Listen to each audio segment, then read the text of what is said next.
Queridos estudiantes del taller de Crítica Literaria 1, esta es la segunda sesión del día jueves 15 de julio. En esta oportunidad seguimos hablando de Jorge Eslava y en esta ocasión vamos a compartir con ustedes un par de entrevistas.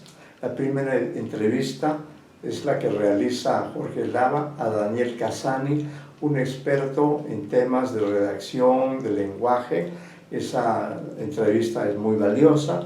Allí también participará la magíster Eliana Vázquez y luego de esa entrevista vendrá la entrevista que hace Jorge Eslava a Víctor Vich. Entonces comenzamos con la entrevista a Daniel Cassani. Entrevista a Daniel Cassani, la palabra desafiante. Todavía okay. Ya. 2008. Último día de julio. Ha venido invitado al 10º Congreso Latinoamericano de Lectura y Escritura y tan pronto supe de su presencia corrí a buscarlo por las amplias instalaciones de la Universidad Champagnat. Buen chasco me he llevado. A quien he leído con admiración desde hace unos años, al teórico más importante de la didáctica de la lengua, lo imaginaba un profesor mayor y distante. Es por el contrario un hombre joven, de cabello y barba al rape, anteojos de diseño y complexión chispeante. Lo noto ensimismado ante cada pregunta y enseguida despliega un discurso sapiente y renovador, impregnado de intereses marginales. La conferencia quedará en 1 hora, comillas, prácticas literarias vernáculas de adolescentes y jóvenes del canon a la calle, cierra comillas. Terminamos la entrevista y vuela al aula magna solo con su USB en el bolsillo. Es la tercera ocasión que viene al Perú, siempre con una agenda recargada de charlas que lo llevará esta vez a Trujillo y Piura. A mi curiosidad sobre su secreto para mantener el buen talante entre tantos compromisos de viajes y encuentros pedagógicos, me comenta que practicaba yoga y que ahora nada con frecuencias hasta quedar exhaustos. Bien, pregunta. Muchos padres consideran que la lectura de sus hijos concluye con el primer aprendizaje y dan por acabada su responsabilidad. Casi no se preocupan por el ejercicio posterior. ¿Es que tiene fin el aprendizaje de la lectura? Dice Daniel Cassani. No, y de ninguna manera la pregunta lo presupone. Mi punto de vista es que todos somos parcialmente analfabetos. No hay nadie que sepa leerlo todo. Leer no es solamente una actividad funcional o lingüística, sino que varía de un momento a otro. No tiene nada que ver leer un soneto o un artículo de biología o una sentencia judicial o una columna de periódico o un blog. Son actividades totalmente distintas. Además, la lectura es dinámica y nunca se agota porque ofrece un campo inmenso. He recordado una declaración de George Steiner, comillas, no hemos sabido darle a los jóvenes el error de la esperanza, la ilusión del sueño, cierra comillas. Creo que esta idea traduce el derecho a la curiosidad, que es el motor de la lectura. Así es, dice Daniel Cassani. Vivimos en una comunidad letrada que está construida por textos escritos. Entonces es posible también odiar la lectura y sin embargo tener que leer y además continuar aprendiendo a enfrentar nuevas formas de lectura.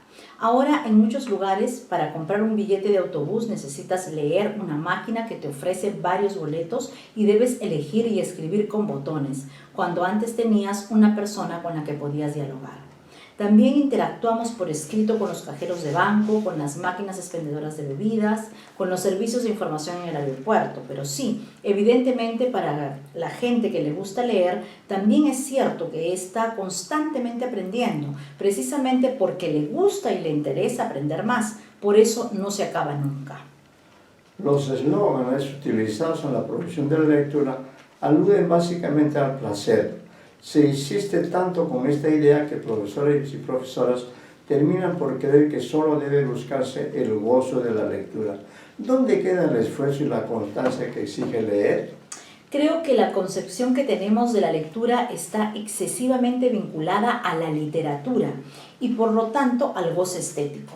Es cierto que la lectura genera estas emociones en muchas personas y es bueno que la escuela intente fomentarlas, pero no estoy tan seguro de que sea siempre una empresa factible, porque las personas podemos elegir lo que nos gusta y es lícito preferir otras formas de ocio. Además, la lectura sirve para muchas otras cosas. A medida que avanza la sociedad, cada vez es más importante leer, pero todo funciona a partir de textos. Leemos para buscar información periodística, farmacológica o comercial, para hacer gestiones administrativas, para aprender, para mantener el contacto con nuestros amigos que viven en el extranjero, para organizar un viaje. También utilizamos la escritura para elaborar intervenciones orales, para planificar entrevistas y acciones. A partir de aquí, leer es forzosamente un instrumento fundamental y el gozo es una variable importante, pero no la única. Es inaceptable, por ejemplo, que alguien diga, puesto que odio leer, no voy a aprender, porque está descartando muchas cosas más que el goce estético. Borges admitía consultar diccionario de sinónimos, no para elegir palabras exquisitas, sino las más sencillas. En su libro, La cocina de la escritura, usted recomienda el uso de palabras concretas y sencillas a contrapelo de un imaginario social que reclama un lenguaje rebuscado. Yo diría que estamos hablando de valores que consideramos útiles e importantes en la escritura en la comunidad. Aquí y hoy el lenguaje escrito tiene que ser claro y asequible. Debe poder escribirse cualquier cosa para que la entienda de manera fácil todo lector que esté interesado o afectado por lo dicho. Que se crea que un escrito ampuloso o barroco es mejor que uno sencillo y claro es algo culturalmente construido, elaborado a lo largo de la historia de la comunidad. Es muy probable una herencia de una organización social autoritaria que no favorece la expresión de todos los ciudadanos y que se interesa más por ocultar que por mostrar. Por suerte estamos en un momento de cambio y esos valores están evolucionando hacia concepciones más democráticas y transparentes. Yo creo que el Perú ha heredado muchas cosas de España, lamentablemente no siempre las mejores, y una puede ser esta idea de que un texto difícil y complejo es mejor que uno sencillo. Ese mismo libro, es decir, La cocina de la escritura, ofrece distintos modelos de escritor: espontáneo, programado, maniático corrector, distendido, gran lector, obsesivo. ¿Cómo se calificaría usted? Soy muy metódico como escritor, muy trabajador y doy mucho valor a la creatividad y al humor. Estas son líneas que hay que potenciar en un escritor. Quizá vengo de una tradición más seria y estoy evolucionando hacia una línea más humanística y sarcástica. Por otra parte, me siento mucho más científico que literato, aceptando que todos llevamos dentro algo de ambos. No me gusta mostrar mi ego ni hablar de mi vida privada. Lo que me interesa son los hechos empíricos y los argumentos que fundamentan las opiniones. En su libro, Reparar la escritura, más que tachar y desaprobar las composiciones de los alumnos, usted sugiere el diálogo en el aula sobre el significado de cada texto. ¿Cuáles son los beneficios de dicho procedimiento? En primer lugar, explicarle a alguien una cosa que está mal es muy complicado si tienes que hacerlo por escrito. Escribir explicando los errores que tiene supondría hacer otro texto más extenso que el que se está corrigiendo. En segundo lugar, los errores son muy discutibles. Es fácil señalar la falta de una tilde o una palabra equivocada, pero es bastante complicado indicar un error de puntuación o una idea confusa, incoherente, inadecuada. Dialogar con los aprendices es una bonita idea para entender que reparar o mejorar un texto no es solo enmendar un error, sino que es cuestión de intercambiar voces respecto a cómo produce un significado el mismo texto a distintas personas. Es también abrir una puerta para constatar las limitaciones y las ambigüedades que tiene el texto escrito. Algo que me gustó muchísimo es su recomendación de no efectuar corrección exhaustiva de los textos que terminen por desalentar al estudiante. La corrección debe entenderse como un proceso gradual. Hay un cantante catalán muy interesante llamado Jaume Sisa. Me decía que vivíamos en el país de las faltas de ortografía, y sigue siendo cierto. Tú realmente puedes decir una barbaridad absoluta o escribir un texto totalmente incoherente, un párrafo que no tiene ni pies ni cabeza y nadie se fija. Pero cuidado con la ortografía. También está la idea psicológica conductista, que si dejas al alumno con una falta, el alumno ya no podrá enmendarla nunca más porque se va a acostumbrar a ella. Eso no tiene ningún sentido. Creo que lo más sensato es corregir solo lo que el alumno puede aprender. No hay razón de corregir un texto de un alumno como si fuera un original de editorial para publicar. Ajá. En su, comillas, decálogo didáctico de la enseñanza de la composición, cierra comillas, usted propone un trabajo de taller con mucho diálogo y cooperación entre maestro y alumnos. ¿Cómo conseguirlo en aulas numerosas y con postulados pedagógicos que buscan resultados inmediatos? Muy difícil. Los norteamericanos, que son muy amigos de las estadísticas y las cifras, consideran que una persona calificada para ser un buen profesor de redacción en un curso no debería tener más de 15 alumnos. Solo de este modo vas a poder hablar con ellos y corregir los textos que estén haciendo. Si nosotros tenemos 40 alumnos en clase y 1 hora o 2, es muy complicado, pero hay algunas recomendaciones. 2 alumnos pueden escribir por pareja. No es perfecto, pero escribir por parejas un solo texto es algo que se considera muy positivo, porque al tener que escribir con otra persona, tienes que enunciar con el otro lo que quieres decir. Entonces tienes que verbalizarlo. Eso es positivo. Eso también es escribir. Y luego aprendes también al ver cómo el otro lo hace. ¿Usted cree que es posible conocer a los alumnos y sus secretos a través de la escritura? ¿No cree que sea mejor plantear las tareas de composición como un trabajo personal, ilusoriamente fuera del curso y del registro de notas? Buena pregunta. No lo había pensado. Puedo decir cosas ambivalentes o paradójicas. Por un lado, yo creo que ser escritor inevitablemente requiere construir una identidad de escritor, incluso tomando la palabra escritor como redactor de informes o como periodista, incluso como periodista de notas de prensa sin firma personal.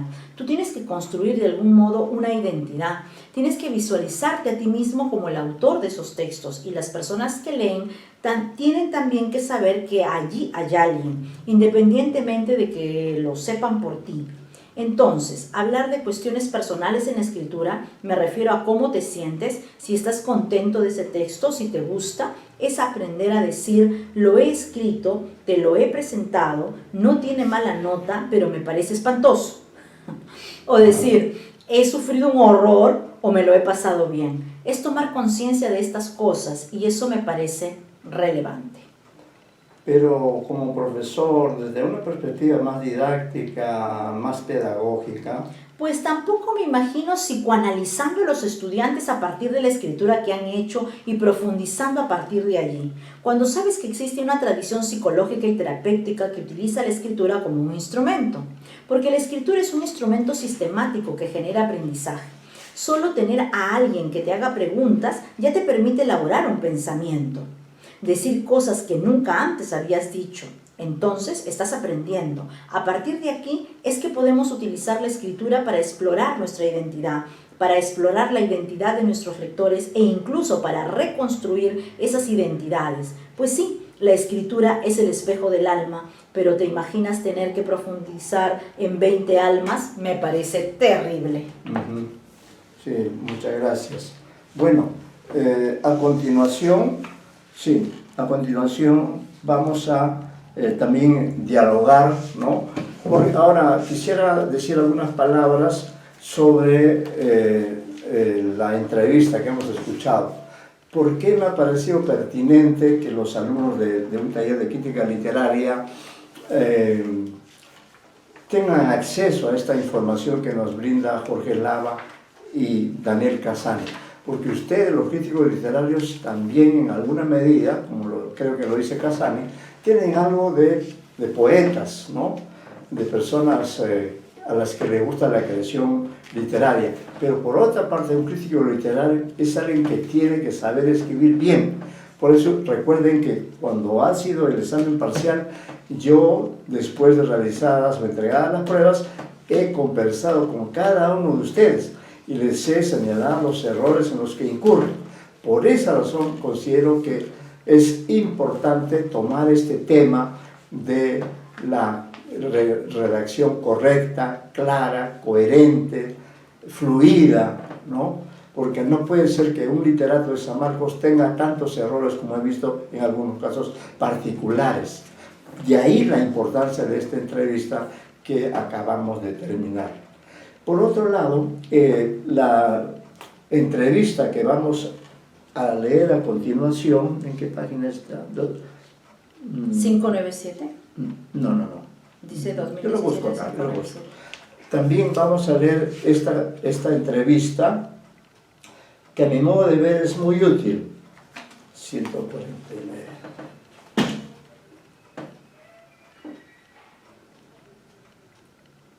Acá está.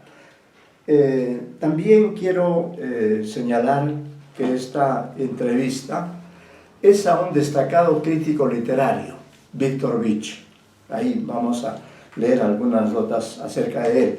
Pero también es algo innovador, porque un literato y un crítico literario debe tener conciencia de lo que ha pasado en el país en las décadas del siglo XX. Me refiero concretamente a la violencia política, social que hubo en el Perú a partir de los años 80 hasta los 90, incluso hasta este siglo XXI. No hemos dejado de ser un país violento, discriminador, un país de contrastes sociales. Y entonces también esta entrevista significa una apertura, significa que el crítico literario debe tener conciencia de su realidad y ver las posibles perspectivas que se le ofrece en este terreno. Repito, quien da la entrevista a Jorge Eslava es también un magnífico crítico literario.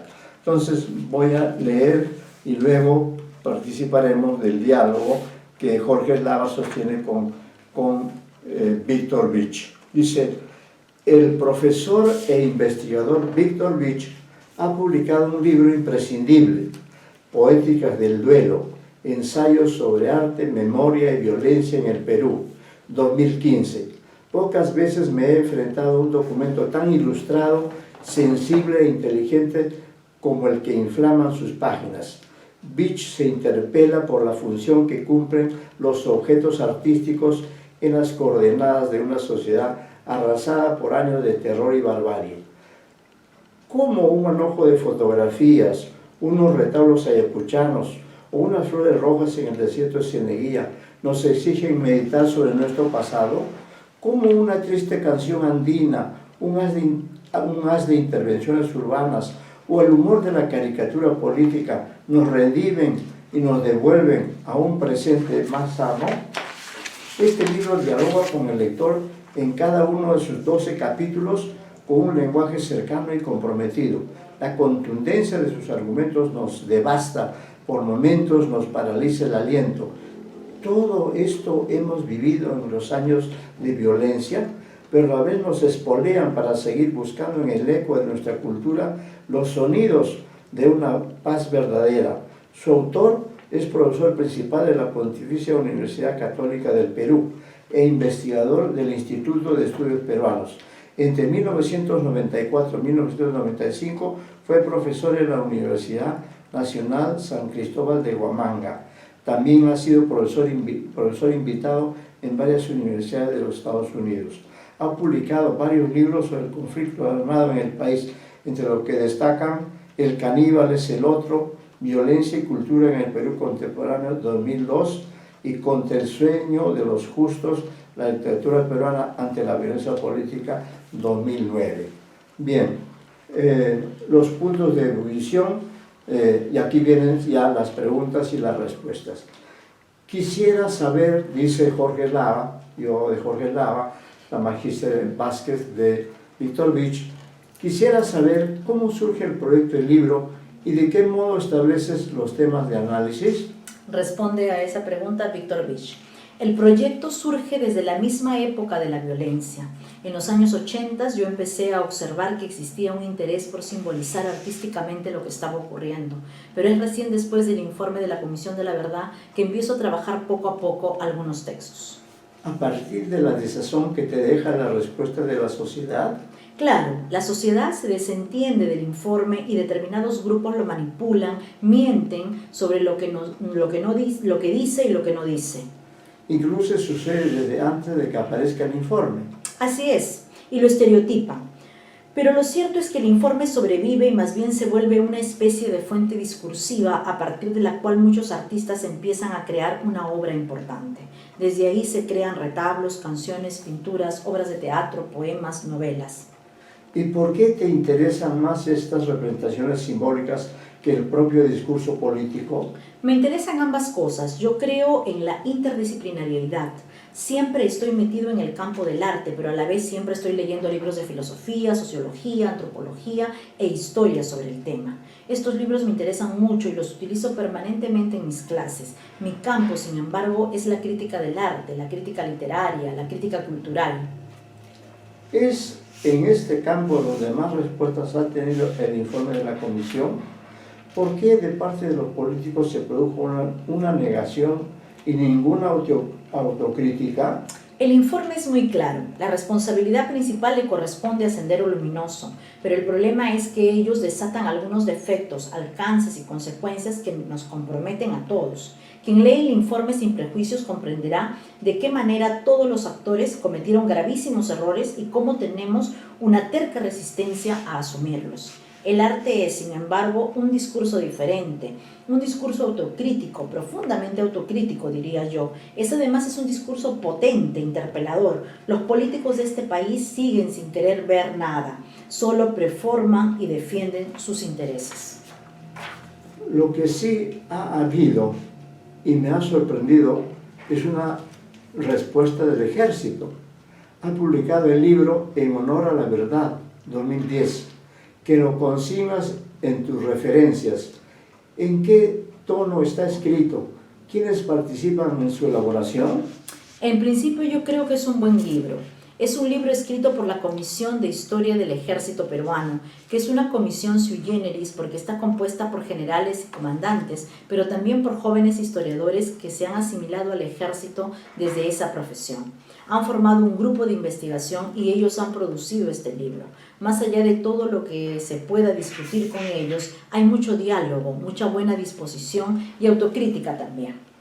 No deja de ser curioso que el Ejército lo haya publicado. Es un libro que obviamente deja muy en claro cuál es su lugar de enunciación y desde allí marca sus intereses, su visión de todo, pero al mismo tiempo hay ahí un inicio de autocrítica. Es por lo demás un libro bien redactado. Lo ha escrito un mayor del ejército que ha publicado 3 o 4 novelas importantes sobre los militares durante la violencia.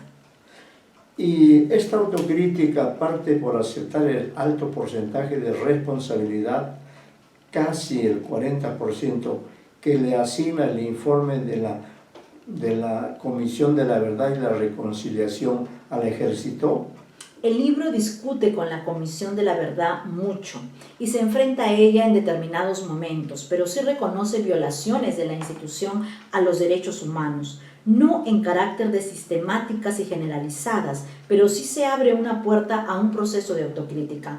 Quizás no lo hace todavía al nivel que la propia historia lo necesitaría, pero lo cierto es que no produce un discurso cerrado y negador como el que podemos observar en otros sectores, como el empresariado o la derecha más conservadora. Una de las virtudes más altas de tu libro, Poéticas del Velo, es el coraje, además de que está muy bien escrito. Hay momentos líricos extraordinarios, muy poéticos, y que no atenúan el énfasis de protesta. Por ejemplo, en algunas acusaciones respecto a las violaciones de las mujeres, a los abusos que cometieron los miembros del ejército, ¿también aborda ese tema en honor a la verdad? Hace alusiones, pero no se detienen en el tema de violaciones. Porque me parece un asunto central. Claro, porque justamente es no entre varios... Es no, uno. Acá dice no. Ya, es uno. Es uno. Claro, porque justamente es uno entre varios casos donde podría probarse que las violaciones a los derechos humanos sí fueron sistemáticas y generalizadas. Ya conocemos ese debate. Fueron casos individuales y no fueron sistemáticos. Pero si tú tienes más de 2.500 casos de violaciones a mujeres y ningún militar preso, Eso no sistemático y generalizado. Si tú tienes más de 100 fosas comunes abiertas por donde por lo general hay más de 15 personas, ¿no refleja eso un patrón de matanzas sistemáticas y generalizadas? Esos son algunos de los casos que denuncia de manera estremecedora Edilberto Jiménez en sus retablos. Hace unos días los visité con mis alumnos. Tal vez las escenas más insoportables sean las de las violaciones a las mujeres o la matanza a los niños. Es impresionante, la gestualidad de los personajes, de los muñequitos, es perturbadora. Cada una de las figuras es como un clamor para sobrevivir de la tragedia. Cada una de ellas proporciona un testimonio desgarrador, a veces más impactante que cualquier discurso verbal. Y esa sensación se refuerza con el testimonio que aparece escrito en las puertas. Esos textos son desgarradores. Ese es el valor ético de Edilberto Jiménez, haber sobrevivido y dar cuenta de la violencia que vivió. A propósito de las violaciones de las Fuerzas Armadas, la película Magallanes creo que es bastante simbólica porque aparece un coronel que ha estado implicado en un caso de violación y que luego parece amnésico y mudo. El espectador sale del cine sin saber si se hace el olvidadizo o si realmente ha enmudecido. Me parece interesante además que este oficial tenga un hijo que es un alto empresario. Son como dos sectores sociales que se han coludido para el, comillas, desarrollo del país. Yo creo que es una película muy importante porque vuelve a tocar el tema de las violaciones, que es un asunto invisibilizado en el debate sobre la violencia. Este tema ya había sido tocado antes, nada menos que en La teta asustada, película del 2009. La boca del lobo, de manera visionaria, porque es una película de 1988. Exactamente, de alguna manera es el problema central de esa película, es decir, la decisión de matar a los comuneros ocurre a raíz de este hecho, porque el soldado se propone vengarse de la mujer que ha violado y que lo ha denunciado.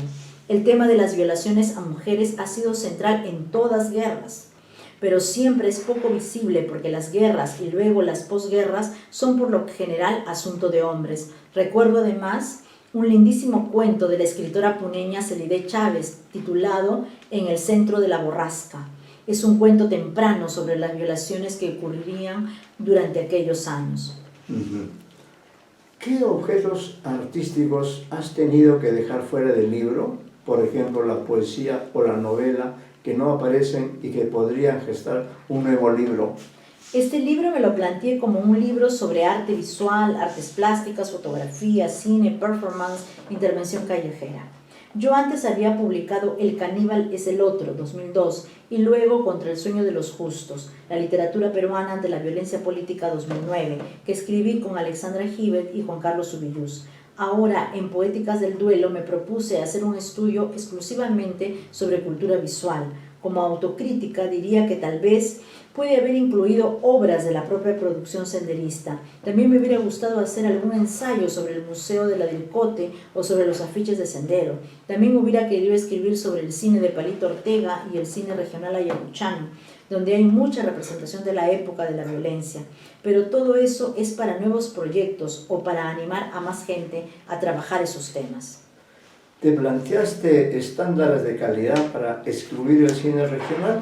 Yo escribo sobre las cosas que me interesan y me gustan, pero también entiendo los objetos culturales más allá de su valor estético, en su importancia como objetos que tienen impacto y funcionan en la sociedad. Entonces, sí hay un conjunto de objetos que no me gustan tanto, pero que reconozco su importancia cultural en el momento, frente a los cuales me parece central comentar. ¿Y has escrito sobre la literatura que se hace en las cárceles? Es muy interesante, he sido jurado un par de veces. Sí, en Caníbal es el otro hay un ensayo que comenta y analiza un poemario senderista. A propósito de los objetos que te gustan, me refiero a la artesanía, he tenido una experiencia dolorosa ahora que he estado en Ayacucho. He visitado cuanto centro artesanal hay y la manera como se ha banalizado y comercializado. Dar con una pieza valiosa es como encontrar una aguja en un pajar. ¿Sientes también ese malestar ante la manera como se ha maltratado la artesanía? El problema con la representación de la violencia es que se ha vuelto una especie de boom. Ahora los artistas y en todos los géneros empiezan a trabajar el tema. Eso es muy positivo porque gracias al arte el tema puede ingresar al debate público de una manera autocrítica, bien hecha, con densidad de significados. A diferencia de lo que dicen los periodistas y congresistas de medio pelo, los objetos artísticos abren un espacio para visibilizar mejor lo que ocurrió. Y creo que eso hay que celebrarlo. Pero también surgen nuevos problemas. También ha comenzado a surgir, como lo ha dicho Gustavo Buntins, una retorización del discurso sobre la violencia. Es decir, obras que simplemente repiten los mismos significados o los mismos estereotipos y que están buscando protagonismo de autor más que compromiso con el horror de lo sucedido. El arte político no es uno que hable o represente cosas políticas, es un arte que surge en un contexto de riesgo, cuando hay algo que te juegas ahí, solo ahí agarra fibra. Como la performance de Ricardo Vice cuando va a pintar las cantutas en los cielos de Cieneguilla, eso que cuentas en el libro es conmovedor. Exacto, o cuando Edilberto hace los retablos en Huamanga, en medio del toque de queda, o cuando Ricardo Dolorier compone Flor de Retama después de la masacre de estudiantes en Huanta, o como cuando Lombardi hace La Boca del Lobo a fines de los 80 denunciando a los militares. En todos esos casos hay un riesgo, entonces el objeto se carga de mayor significado, toca una vibra más sensible. No quiero decir que hoy día no puede hacerse arte sobre la violencia. De hecho, casi todo lo que yo comento es un arte post-violencia, pero siempre hay que tener cuidado con los contextos y las enunciaciones. Tal vez la primera conmoción del público, poco después de entregado el informe de la Comisión de la Verdad y la Reconciliación, fue la muestra fotográfica Yuya Napak para recordar. ¿Quién podrá olvidar las fotos expuestas en las paredes derruidas de la casa Ribagüero en Chorrillos? En medio de sus grietas y entrañas de barro surgían imágenes de Uchuracay, Ucayacu, Acomarca, Lucanamarca. Ante ese testimonio visual, tú analizas las fotos bajo la premisa de, comillas, las imágenes no hablan por sí solas. Sí, yo creo que el arte habla por sí solo. El Nunca. arte, yo creo, acá dice sí, yo creo que el arte habla por sí solo. Falta ahí la palabra nunca. El arte es un discurso que hace hablar, que activa conversaciones, que promueve discusiones de todo tipo. Theodor Adorno lo dice muy claramente, comillas, el arte es siempre mucho más que el arte, cierra comillas. Él, abre comillas de nuevo, el arte es algo que siempre se sale de sí mismo, cierra comillas. El buen arte, claro. Podría sorprender el capítulo siguiente del libro. En este escenario de pesadilla humana, el lector se enfrenta nada menos que con el sentido del humor. ¿Qué consideraste para incorporar la caricatura política? ¿Cómo demostrar el rol importante de develamiento que cumplieron algunos caricaturistas? Carlín de manera especial. Como lo digo en el libro, podría pensarse que nada más inadecuado para hablar de la violencia que el humor, pero no es así.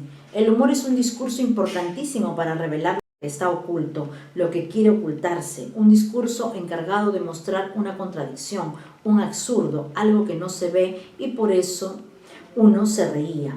Pero el humor político no solo te hace reír, además te hace avergonzarte, te genera indignación también. El humor es un discurso extremadamente potente para revelar una verdad. Siempre me he preguntado qué sienten los políticos, Alan, por ejemplo, cuando se ven descubiertos en las caricaturas de Carlín. A veces me he respondido yo mismo, se han vuelto tan cínicos que ya no sienten nada. Flor de Retama es una bellísima canción andina, sin duda el símbolo de la canción protesta en el Perú, pero pocos saben de su origen y de su trascendencia social. Te pido que hagas una síntesis del capítulo que le dedicas.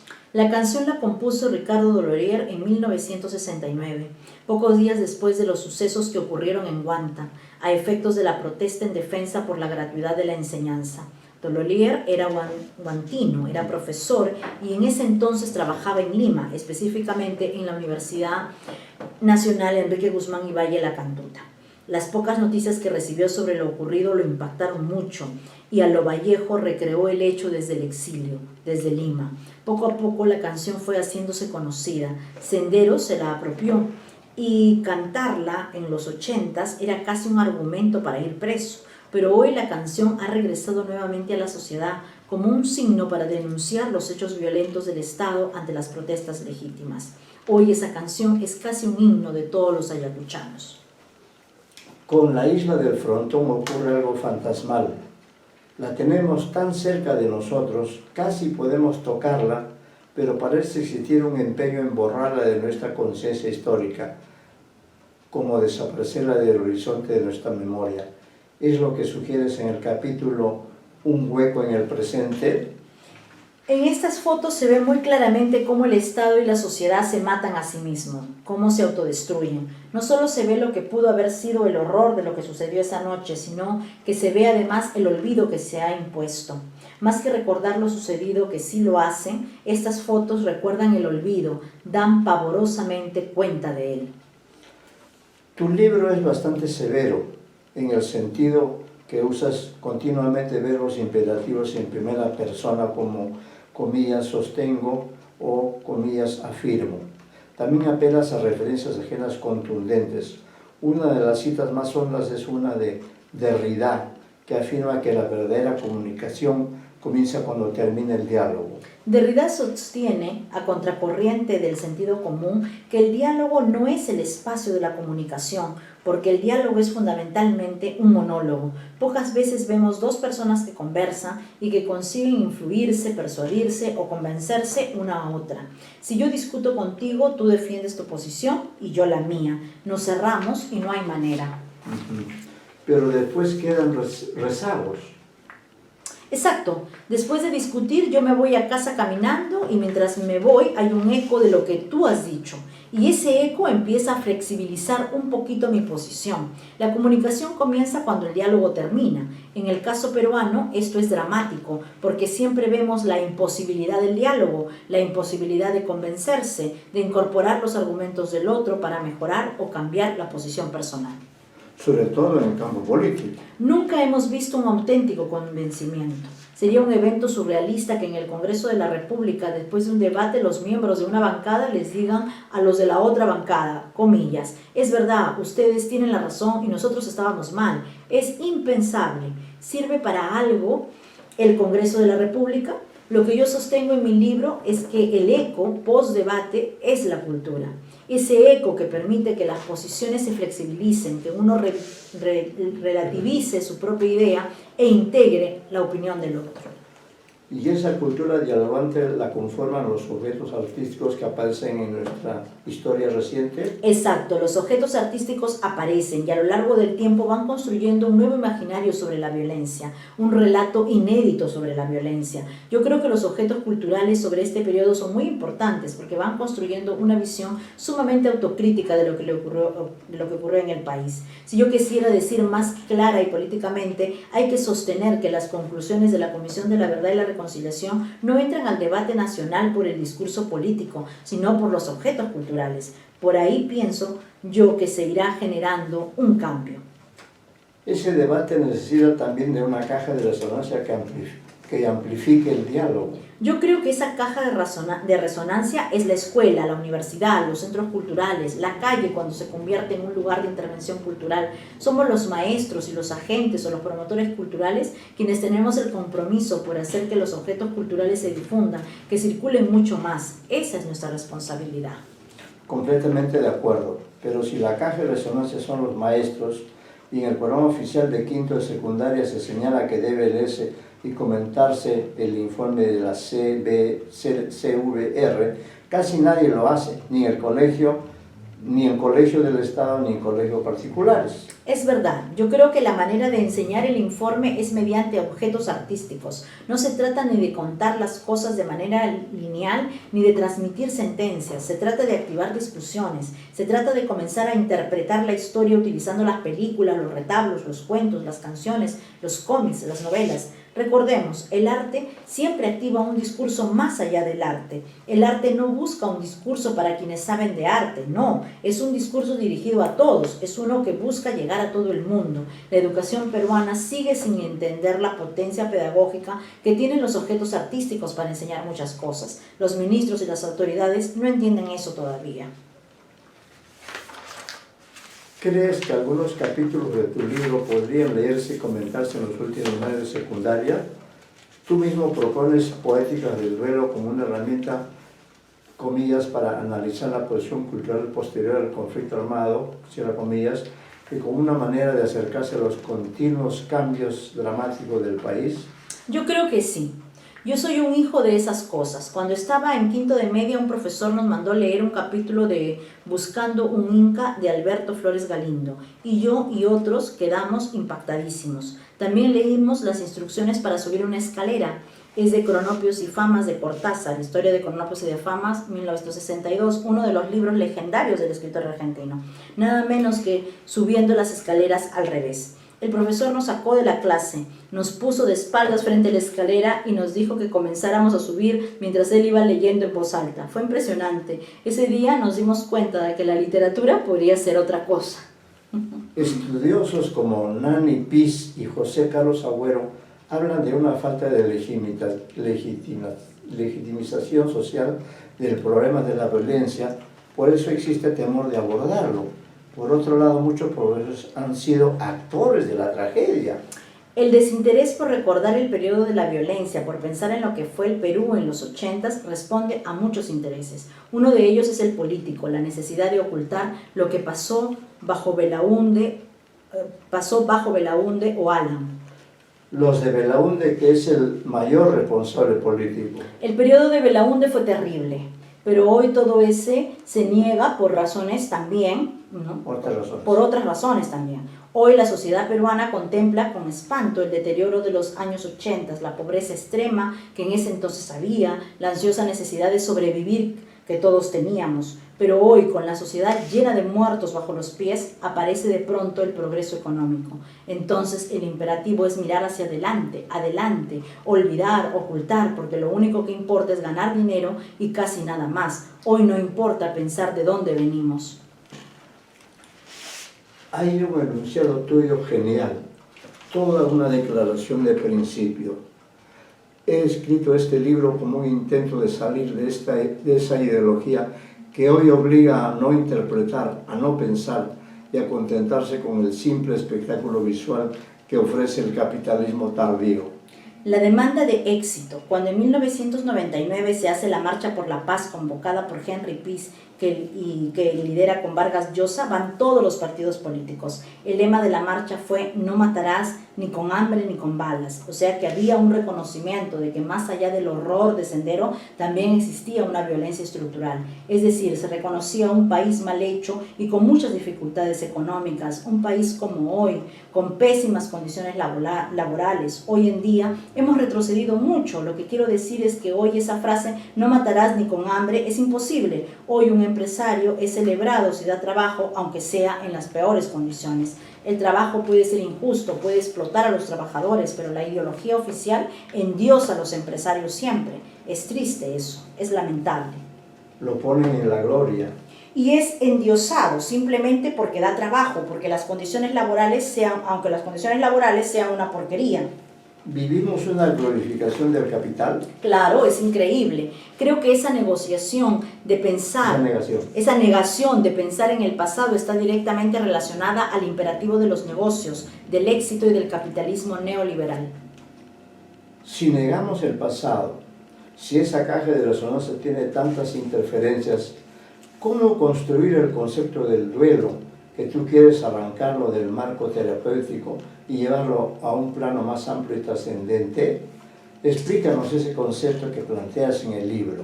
Los psicoanalistas han definido el duelo como el proceso mediante el cual una pérdida, algo que se ha perdido, comienza a ser aceptada. El duelo es el momento para aceptar la pérdida, pero esa aceptación no es un proceso pasivo. No es que la pérdida se te impone y tú la aceptas, sino que la aceptas en tanto la vas interrogando y la vas reconociendo, en tanto la vas simbolizando. Entonces, el duelo debe ser entendido como un proceso activo de preguntas, de hallazgos, de lo que no se conocía y que se creía conocido. En ese proceso no estamos como sociedad. No, lamentablemente no. Pero sí es cierto que determinados artistas y objetos artísticos están haciendo el duelo por todos nosotros. Se trata de un sector muy chiquito, es cierto, pero lo importante es que el arte no tiene indicadores, no es un producto para la tecnocracia liberal. El arte produce un efecto efímero, produce un objeto que se queda para la cultura y la historia. ¿Cuál fue el impacto de la Divina Comedia cuando Dante la escribió? Su impacto ha ido... No, si no procesamos ese trauma, ¿de qué modo podemos curar las heridas de la sociedad? Esa es la pregunta. Si no procesamos ese trauma, ¿de qué modo podemos curar las heridas como sociedad? Ese es el interrogante más grande que abre el libro. Exactamente, la sociedad de hoy es una sociedad que reproduce un montón de relaciones de poder que dieron origen a la violencia. Hoy día, en el medio de un cierto crecimiento económico que nadie niega, se han comenzado a reproducir un montón de situaciones injustas que fueron las que dieron origen a la violencia, condiciones laborales pésimas. Nuevamente asistimos a una concentración enorme de tierras y otra vez hay una cultura neo-aristocrática muy fuerte, llena de racismo y demás. Los últimos conflictos con los mineros han sido sucesos bastante fuertes. ¿Crees que puedan ir gestando otro movimiento enceguecido y sanguinario? No, no creo que geste un movimiento así, espero. Lo que hoy vemos son luchas súper fragmentadas y con intereses muy distintos. Mientras que los de la selva luchan para que las mineras no los contaminen, los obreros de la Oroya no tienen ningún problema con seguir contaminando. Los mineros informales igual. Lo popular está todo muy fragmentado y contradictorio, como lo somos todos. El mundo popular tiene ideologías completamente distintas e intereses que responden a su propia coyuntura, no a un programa. He observado que mis estudiantes se desconciertan o se irritan cuando afirmo que Sendero nació en una universidad importante y que sus cuadros principales fueron catedráticos, profesionales de alto rango. Esa resistencia de aceptar que Sendero también tuvo una ideología porque, como sostiene Agüero, se ha estigmatizado ciegamente. Los líderes de Sendero fueron profundamente letrados. En este libro no está, pero en Contra el sueño de los justos, Ubiyús 2009, cerramos la investigación analizando un cuadro que me parece uno de los cuadros más potentes sobre la época de la violencia. Es un cuadro de Ángel Valdés titulado Juicio sumario, donde aparece una máquina de escribir de la que cuelga una corbata de un profesor universitario y de la corbata cuelga un perro. Claro, como el perro de la famosa foto. Sí, es un montaje de aquella foto, pero en vez de colgar de un poste de luz, cuelga de una máquina de escribir. Es la representación más contundente de cómo el origen de Sendero fue la academia, el pensamiento letrado. De alguna forma, Sendero es el delirio de la razón. Es el momento en el que el pensamiento intelectual delira, tanto que se cree posible conquistar el paraíso a partir de conclusiones perversas que lo llevaron a justificar la violencia de esa manera. Todo resultó solo un horror. Todo, ¿qué dice ahí después? Loso. Todo solo sirvió. Loso, dice acá. Todo solo sirvió para golpear a los más pobres especialmente. Muy bien, muchas gracias. Hemos terminado con el taller de crítica literaria 1. De esta semana. Ya hemos cumplido con las 2 presentaciones, con las 2 clases. Y con este material ustedes tienen pues para reflexionar y podernos ver después de las clases virtuales que vamos a tener en esta semana del 13 y el 15. Muchas gracias. Y hasta la próxima semana.